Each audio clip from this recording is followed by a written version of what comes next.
All right, so it's no secret at this point that I've been recently using the ThinkPad X1 Carbon as my main laptop device, using it on the set downstairs. That's my daily laptop. I had an original version in the black finish that was not a custom spec at all, and then I liked it so much I went back and did my very own build, which is this one. This is the one you've been seeing on the desk. This is the one I've been using and enjoying with the silver finish on it. This right here is the 6th generation of this laptop. Some things I don't like so much, like for example, the speaker performance, a display that I'm pretty happy with. It's of course got the keyboard that I like, a slim profile. It's got good battery life. Now, even though I just ordered this thing, Lenovo was busy preparing, finishing their next generation of this exact laptop. I've got it now. I've got 2 of them in front of me. I don't know which spec these laptops in front of me are. I just know that they're both different versions of the 7th generation. So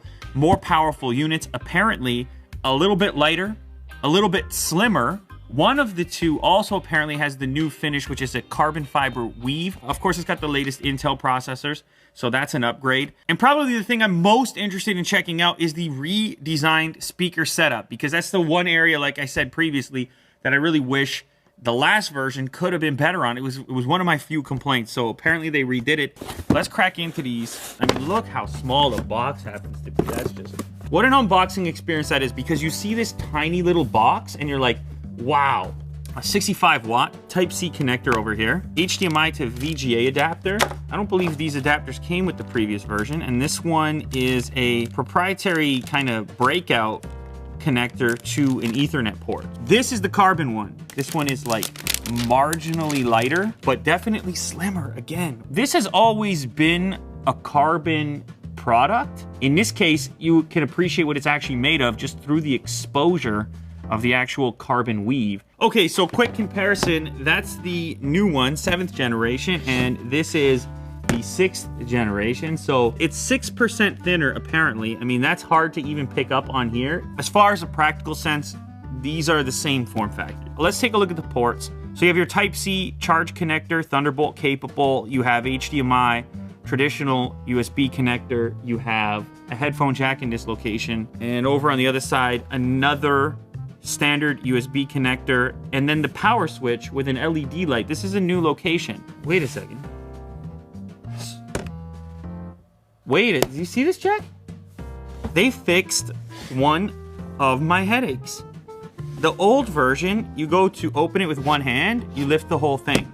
Somehow, on the new model, even though it's lighter, oh, that's nice. That is somehow very rewarding.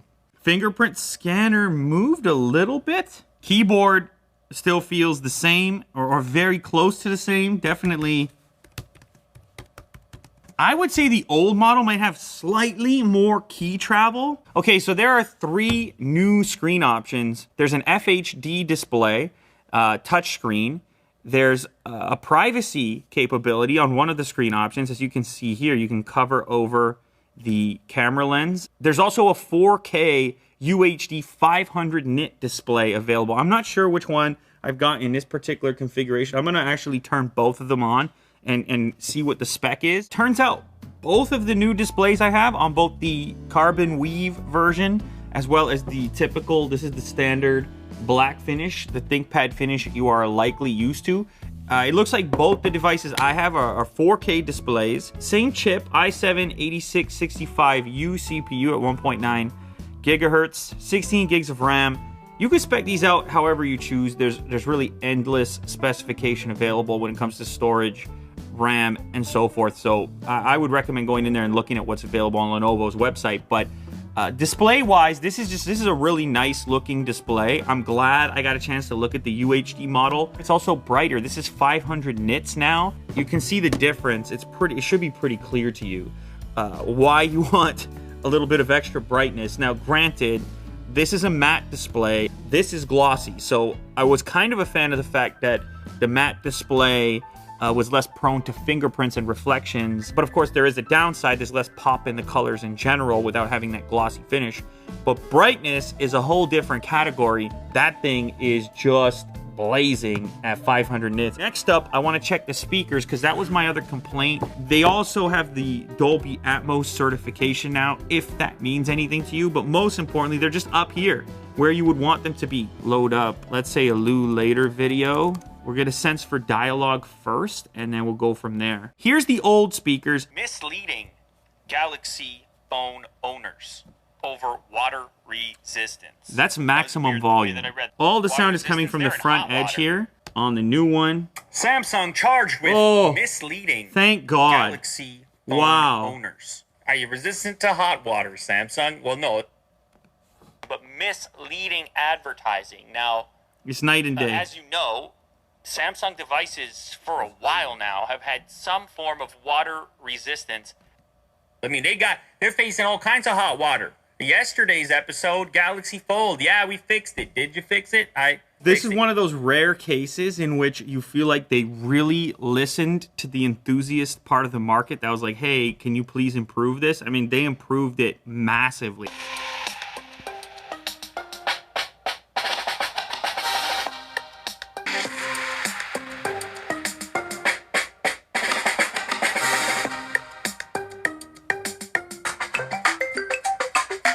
I gotta switch laptops. I mean, just over that alone, for the vast majority of people, a laptop is access to a web browser. It's access to a handful of productivity apps. Then it's a display, hopefully bigger than the display you're used to interacting with on, say, your smartphone. It's a set of speakers. It's a keyboard, so you can spit words out faster than you could do with your thumbs on your smartphone. That's kind of what a laptop is. It's access, and then it's that small set of features that you interact with every single day. I would say it probably display and keyboard are kind of in the same territory of importance, and then sound is lower down the list, but this one improves, I'm saying the new version improves substantially in every single one of those categories. You can just tell how much more pop there is in the contrast. I think we may have a new laptop champion. I might be switching even from my own custom latest. I mean, I really do like this laptop. I like the silver color especially, and it's unfortunate they got rid of it. It would have been cool to have 3 options, but it's good to have 2, especially if one of them is this really cool carbon weave, which for the tech enthusiast, it just gives it a little extra flavor where you can see the construction, you can see what goes into it and appreciate the material in a different way. Kind of like a sports car that has the exposed carbon fiber. It's in a similar territory. It's improvements all around. It's faster. It's more powerful. It's ever so slightly lighter and ever so slightly smaller. I don't think that's the reason you're getting this. Most importantly, hugely improved, crazy bright 500 nit display, and of course the improvement on the sound, which, I mean, you heard it yourself. That's a night and day situation.